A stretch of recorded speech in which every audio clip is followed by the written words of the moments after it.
तो गाइस ये स्टोरी है मेरे दोस्त की, जो कि एक पायलट था। तो उसने क्या करा गाइस, मैं आपको कुछ स्टोरी बताता हूँ क्या हुआ। वो जो था, वो भी जो अहमदाबाद में प्लेन क्रैश हुआ है, वो मेरा दोस्त उसका पायलट था। तो अब क्या हुआ ना कि मैं वहाँ से अपनी गाड़ी लेकर दिल्ली एयरपोर्ट से वहाँ से वो निकला। गाइस इसकी फ़्लाइट चेंज नहीं थी, वो उसी को उड़ाना था फ़्लाइट। तो वो दिल्ली एयरपोर्ट से निकला, और अपने घर से निकला दिल्ली एयरपोर्ट के लिए। उसका घर थोड़ा पास में था, तो इसलिए वो दिल्ली एयरपोर्ट जल्दी से पहुँच गया भाई। तो रास्ते में भाई देखो, ये भाई अहमदाबाद जो भी केस हुआ है ना, जो अभी प्लेन क्रैश हुआ है एयर इंडिया का, तो उसके लिए वो निकला। एयरपोर्ट पहुँचा, उसने भाई गाड़ी अपनी पार्क करी मतलब पार्किंग में। और ये भाई ये वो प्लेन है, बोइंग बोइंग तो नहीं, शायद बोइंग 8787 है। अरे लास्ट बार मेरी उससे यही हुई थी कि मैं बोइंग का जो प्लेन है एयर इंडिया का, मैं उड़ाने जा रहा हूँ। मैंने कहा ठीक है, उसने पीछे गाड़ी पार्क करी है, देखो और भी प्लेन खड़े हैं, लेकिन उसकी फ़्लाइट वही वाली थी। क्या पता अरे मतलब वो जो फ़्लाइट थी ना, मतलब उसमें है ना अहमदाबाद, पहले उसे दिल्ली से जो अहमदाबाद जाना था, उसके बाद उसी सेम फ़्लाइट को अहमदाबाद से लंदन के लिए रवाना होना था। तो देखो एक ही प्लेन खड़ा है, उसने अपनी यूनिफॉर्म पहन ली थी और बैग वो लेकर नहीं आता, क्योंकि उसे पता था वहाँ पे, मतलब उसका ये था कि उसे वहाँ पे जाना था और तुरंत उसकी वापस की फ़्लाइट थी। मतलब उसे वापस उसे तुरंत लेकर आना था, तो उसे रुकने उकने कहीं झंझट नहीं था। तो उसने बैग भी नहीं लिया था, इसलिए वो आया सीधा और प्लेन की तरफ रवाना हो गया। और वो बैठा, वो गया प्लेन में, कॉकपिट में, थोड़ा उसने इंजन चेक करा, फिर उसने साइन करा, टेस्ट वेस्ट कराए, उसके बाद सीधा वो निकल गया अपने प्लेन की तरफ, जहाँ पे उसे अपनी फ़्लाइट लेकर जानी थी। ये देखो भाई, ये उसके प्लेन है, वो प्लेन की तरफ जा रहा है भाई। और भाई ये जो दोस्त है ना भाई, मतलब ये मेरा बहुत अच्छा फ्रेंड था। इसके संग आगे क्या हुआ भाई, वो बहुत बुरा हुआ मेरे संग। ये भाई ये प्लेन में पहुँचा, और इसे मतलब भाई इसका जो मतलब क्या हुआ ना कि इस वाले में कोई मुझे ख़राबी आनी नहीं थी, क्योंकि ये जो प्लेन था, ये बिल्कुल नया प्लेन था। और इसमें जितने भी स्टाफ था सब सीनियर पोस्ट पे थे। ये बहुत सीनियर था, मतलब मेरे से 1 साल सीनियर था ये। तो इसने क्या करा, इसने वही टेस्ट दिया, मतलब ये दिल्ली में टेस्ट होता है। तो इसकी ये क्या हुआ कि ये सारे टेस्ट में पास हो गया। और जब क्या कहते वो रनवे पे जब प्लेन रिलीज़ कर रहे थे ना, तो उसके लिए इस प्लेन को एग्री कर दिया गया। अब ये जो प्लेन था, ये उड़ने के लिए बिल्कुल रेडी था। तो इसने सारा कुछ सब कुछ चेक करके सीधे बैठा प्लेन के कॉकपिट में गया। ये भाई देखो इतना वहाँ पे भाई, ये है ना दिल्ली से अभी से होना है रवाना। और भाई ये है ना, ये प्लेन बिल्कुल सही कंडीशन में था। इसमें ना या तो इसमें ना इंजन में कोई दिक्कत थी, ना ही कंट्रोल में इसकी कोई दिक्कत थी। व्हील्स इसके सारे सही थे। फ्यूल इसमें पूरा मतलब इसमें ऐसे भी हो सकता है कि फ्यूल की कमी हो गई हो भाई। इसमें जितना फ्यूल भरा जाता है अराउंड, मतलब बहुत सारा फ्यूल था इसमें, बहुत 30,000 लीटर समथिंग था, और ही ज़्यादा था इसमें फ्यूल। तो समझ में नहीं आया भाई क्या हुआ था। इसने भाई, इसे लग रहा था कुछ ना कुछ खराबी हो सकती है, क्योंकि ये जो प्लेन था ये बिल्कुल नया प्लेन था। और इसके सारे कंट्रोल वंट्रोल सब में कोई दिक्कत नहीं आई। दिल्ली से ये प्लेन बड़ा आराम से वहाँ अहमदाबाद पहुँच गया। जैसे मैंने आपको पहले ही बताया था कि अहमदाबाद से इसकी एक फ़्लाइट थी, मतलब फ़्लाइट नहीं थी, मतलब एक रूट था अहमदाबाद से लंदन जाने का। तो इसने क्या करा, सीधा भाई इस फ्लाइट ने सीधा उड़ान भरी, और भाई ये सीधा टेक ऑफ कर गया सीधा अहमदाबाद के लिए। अहमदाबाद तक इसको कोई दिक्कत नहीं आई।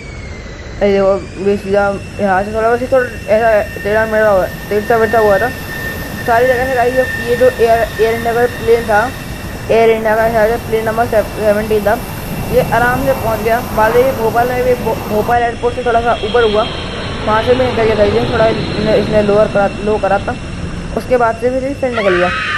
फिर भाई ये जो प्लेन है सीधा अहमदाबाद में लैंड करा, मतलब ये फिर ये प्लेन अहमदाबाद के लिए फिर रवाना हो गया भोपाल पे थोड़ा रोक के। फिर ये जो प्लेन था सीधा भाई फिर कहीं नहीं रुका, फिर अहमदाबाद में रुका ये प्लेन। दो अंदर से कॉकपिट भी इसका थोड़ा ये सा है। फिर सीधे ये कहीं नहीं रुका, ये प्लेन से एक हायर एल्टीट्यूड पे पहुँच चुका था। और ये मतलब इतने हाइट पे था जैसे कोई दिक्कत आनी नहीं चाहिए वैसे। भाई ये गाइस एक है भाई उड़ा और सीधा भाई इसमें पता नहीं क्या हुआ, हाई एल्टीट्यूड पहुंच नहीं पाया और अहमदाबाद से जैसे मैंने टेक ऑफ करा और भाई ये पूरा प्लेन हो गया क्रैश। भाई इससे एक इंसान है भाई, वो पता नहीं कैसे ग्लास तोड़ फोड़ के निकलेगा भाई, ये प्लेन होगा सीधा ब्लास्ट। भाई ये प्लेन पता नहीं क्या हुआ, सीधा ब्लास्ट हो गया और अपने आग लग गई भाई। वो जब एक इंसान बचा था भाई वो सीधा कूद के निकल गया भाई, उसे बहुत भयंकर इंजरी आई थी। और भाई ये इस प्लेन में करीब 266 लोग मरे हैं। ये प्लेन नहीं थे हॉस्टल पर जाके गिरा और भाई वो हॉस्टल वाले भी इस प्लेन को देखते रह गए और उसके बाद वहाँ पे एक बहुत भयंकर धमाका हुआ और सीधा लग गई वहाँ पे आग। भाई ये प्लेन से डगमगा रहा है भाई। वहाँ के भाई लोकल्स ने सीधा एम्बुलेंस, फायर ब्रिगेड, पुलिस वालों को सीधा कॉल लगाया। वहाँ पे भाई गाड़ी आने में बहुत टाइम लग गया था और इसमें है ना भाई मेरा तो दोस्त था वो एक्सपायर हो गया, मतलब फ्लाइट में था वो।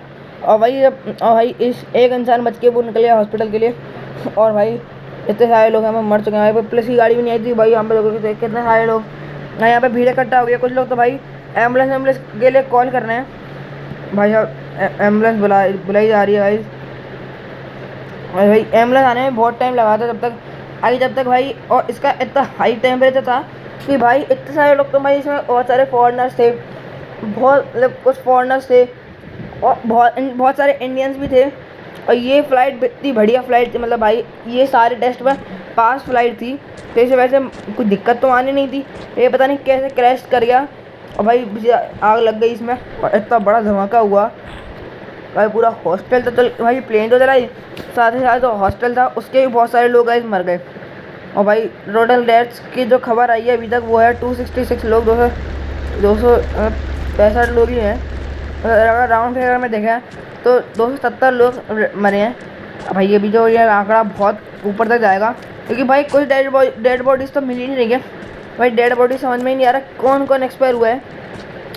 और गाइस इसमें एक बहुत इंपॉर्टेंट बात है, वो ये बात है इसमें बहुत सारे लोग मरे हैं, लेकिन इसमें है ना एक और जो इम्पोर्टेंट पर्सन है वो हैं, इसमें बहुत सारे लोग मरे हैं। और भाई इंपॉर्टेंट पर्सन थोड़े गुजरात के सीएम भी थे, वो भी इसमें एक्सपायर हो चुके हैं भाई। मतलब ये हादसा तो बहुत बड़ा है, लेकिन इसकी अभी तक खबरें समझ नहीं आ रही हैं कि मतलब कैसे ये प्लेन क्रैश कर गया। वैसे इस प्लेन को क्रैश करना नहीं था ये भाई, इसकी है ना मतलब भाई इसकी वो कैपेबिलिटी बहुत ज़्यादा थी, तो इसलिए इसको वैसे क्रैश तो करना नहीं देता, लेकिन पता नहीं है कैसे क्रैश कर गया। और भाई अब आपको पता ही है भाई इतने सारे लोग इसमें मर चुके हैं भाई। और यहाँ पर से गाड़ी में निकल रही हैं, गाड़ी सब बहुत बुरा धमाका हुआ था इसमें भाई। उसमें ना सब भाई मेरा दोस्त ही मेरा फ्रेंड भी इसमें एक्सपायर हो गया भाई, वो बहुत बड़ी बात है, मतलब बेल लेता भाई बहुत बड़ी बात है मतलब। और वो फ्रेंड मेरा ऐसा था उसने मेरा बहुत टाइम से साथ दिया था भाई। वो फ्रेंड क्या है ना मेरा, वो अभी उसकी मतलब वो पहले लंदन में था, वो फिर लंदन से वो इंडिया आ गया था और उसे इंडिया ज़्यादा टाइम भी नहीं हुआ था, उसे मतलब थोड़े दिन ही हुए थे, करीब एक दो हफ्ते भी नहीं, 1-2 महीने हुए थे मतलब उसे। तो भी वो इसलिए आया था इंडिया में काम जॉब करने के लिए और उसका घर बेसिकली दिल्ली में था भाई। वो ज़रा एक्सपायर हो गया भाई। इसमें मेरे को ये खबर बहुत बाद में मिली कि भाई जब मैंने ना ये देखा तो उसने भाई मेरे को पता चला कि ये इस फ्लाइट में तो मेरा दोस्त भी था। इस फ्लाइट में आग लगी मेरे को भाई। जब मैंने न्यूज़ देखी तब मेरे को पता चला कि भाई इसमें तो मेरा फ्रेंड भी था इसी फ्लाइट में। और भाई ये भाई और मैं पहले में बोला कि वो तो बच गया होगा, लेकिन बाद में समझ में आया कि भाई इसमें है ना पायलट्स भी मरे और दोनों पायलट्स मरे, उन दोनों में से मेरा दोस्त भी था हाल में भाई। तो बुरा तो बहुत लगा। तो भाई सच में अब भाई फ्रैंकलिन को भी बहुत बुरा लगेगा यार सच में, उसका फ्रैंकलिन का दोस्त मर चुका है भाई। देखो गाड़ियाँ ट्रैफिक भी चालू है अभी और भाई प्लेन पता नहीं कि रुक गया क्या हो गया भाई। अभी तो पुलिस भी अभी तक नहीं आई है। तो भाई अगर आपको वाली वीडियो पसंद है तो लाइक कर देना भाई प्रे करना जितने भी लोग मरे हैं भाई। Thank you so much for watching, bye.